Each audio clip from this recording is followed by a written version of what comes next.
When I watch movies, I often end up thinking, how could I run this in D&D? You could look at it as a thought exercise to hone my DM skills, or as a warning sign that I DM way too much. I figured it could be fun to share some of the ideas I've had with you guys, so let's start by trying to figure out how to adapt Mad Max Fury Road into D&D. First off, the setting. I think it's pretty obvious that we want to set this particular movie-based adventure in Dark Sun. Dark Sun is a post-apocalyptic desert setting, and has a whole lot in common with Mad Max both visually and thematically. Yeah, there's pretty much no metal in Dark Sun, but we're going to have to replace those cars either way. Next, we need to rip Max out of the story. The players will mostly take his place in the story, and the character doesn't contribute anything to the setup, so let's just make things easy by removing him completely. Now let's start thinking about the setup and the setting for our adventure. There are 3 major locations mentioned in the movie: the Citadel, the Bullet Farm, and Gastown. These are wasteland towns that work together and each produce a vital commodity. I see 2 options in Dark Sun for what the faction controlling the towns could be. Either we could set the story in the Bandit States, north of the Tablelands, which would be a pretty good fit, or we could let them be part of a merchant house. Either would work well, but let's go with them being a merchant house so we can place the adventure in the Tablelands, the main region of Dark Sun. It also makes a lot of sense since each town is based around producing a particular product. The Citadel's main production is water, and it is the center for our merchant house. Very little needs to be changed about the location. It is a veritable fortress cut into the top of 3 plateaus where water is pumped up from the depths. Gardens are kept on the top of the plateaus, and inside the fortress, the merchant house garrisons their soldiers and stores their materials. The Citadel sends regular shipments of water to the other towns run by the merchant house. We will be dropping the mother's milk angle, since human breast milk is not a scarce product in Dark Sun. We would want to change the name of the leader of the Citadel, Immortan Joe. It's not a name that sounds very Dark Sun-esque, to be honest.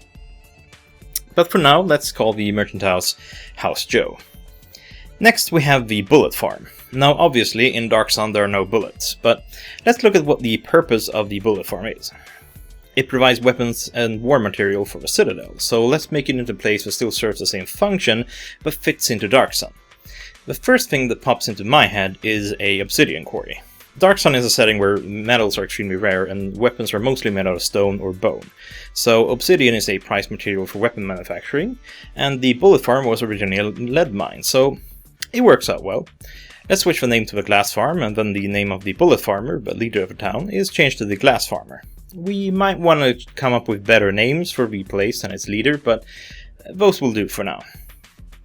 I don't know why, but I feel like our Glass Farmer would be a half-giant, or Goliath if you're using the post-4th edition Dark Sun setting. So those are the 2 easy locations. Next things get a little bit trickier with Gastown. There are no cars in Dark Sun, so obviously no gasoline. Instead we have animals pulling chariots or wagons. So if we were to try to replace the gas in Gastown with its thematic equivalent, it would be food or water. But we've already established the Citadel is the area's main source of water, and we need water caravans to travel from there to the other towns for our story to work. The Citadel also has gardens, and it wouldn't make sense to transport water for such a distance to water farms elsewhere. Another option would be that Gastown could be in a slightly forested area and that it provides wood for wagons and chariots, but again, trees need water to grow and we don't want them to have their own water supply. So we need something that would require them to build a town in that specific location, such as a natural resource. 2 things come to mind. The first being coal, so we can keep true to Gastown being an important sort of fuel. True, it's not fuel for the war wagons, but it's fuel nonetheless. The second would be gold. Although not a literal fuel, gold would be a huge source of income, and so it would be what allows the house to pay for their soldiers and chariots. For now, let's go forward with it being gold, and so we have Gold Town. The leader of Gastown in the movies is the People Eater. I see 3 options for him in our adventure. He could be a halfling, who are known eaters of people, a Free-Kreen, who are also known to snack on people, or a human who tasted man-flesh during their days as a desert wanderer and merely developed a taste for it. Any works really, the first 2 work better with a name, but I personally like the third option, since it's a bit more disturbing.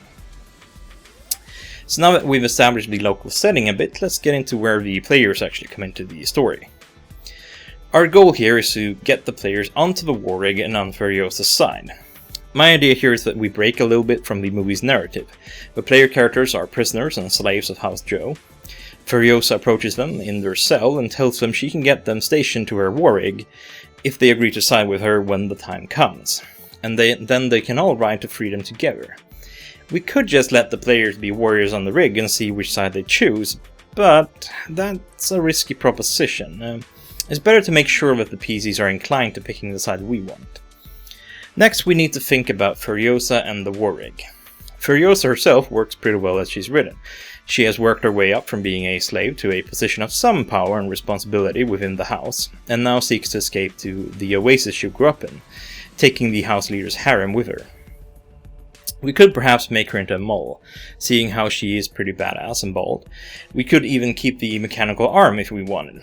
In a way, at least. Dark Sun has life-shaped items. These are basically bioengineered items and creatures, some that function similar to cybernetics or implants, so Furiosa could have a life-shaped arm replacing one of her normal limbs.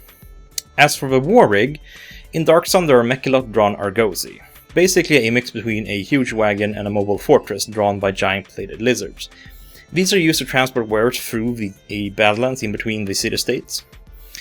The war rig could easily be one such Argosy. A driver controls the Argosy from a bridge using psionics to steer the Mechalot, so Furiosa would be the psionic driver of the vessel, keeping her out of the way for much of the adventure and forcing the PCs to take an active part in defending the wagon.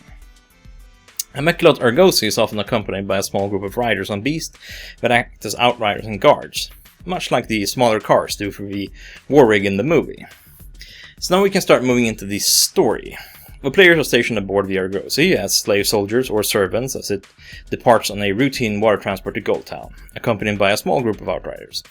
Unknown to Morton Joe, Furiosa has stashed his concubines on board and is going to escape to her home, a place she only remembers as the Green Place, and she has enlisted the party members to rebel with her in return for their freedom. As she turns off with her wagon into the deep desert, Immortan Joe summons his forces from the other towns to chase after her. In the movie, they use colored flare rockets to signal each other, but I imagine that in our telling of the story, they would use psionics. Either to shoot up colors or to communicate directly between the leaders. Soon after, the first fight of the adventure takes place. A group of mounted bandits, or possibly Fritlin, attack the Argosy, and the players have to fight them off.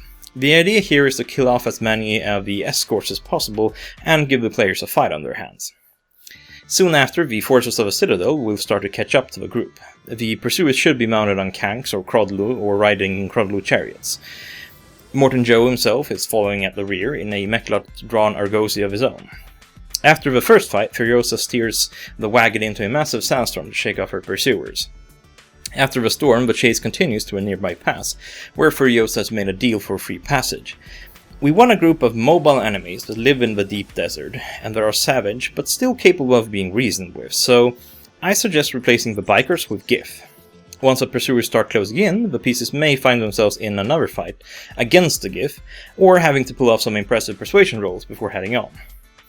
Once the players make it to what once was the Green Place, they find it completely destroyed by defiling, a form of dark magic in Dark Sun that destroys life.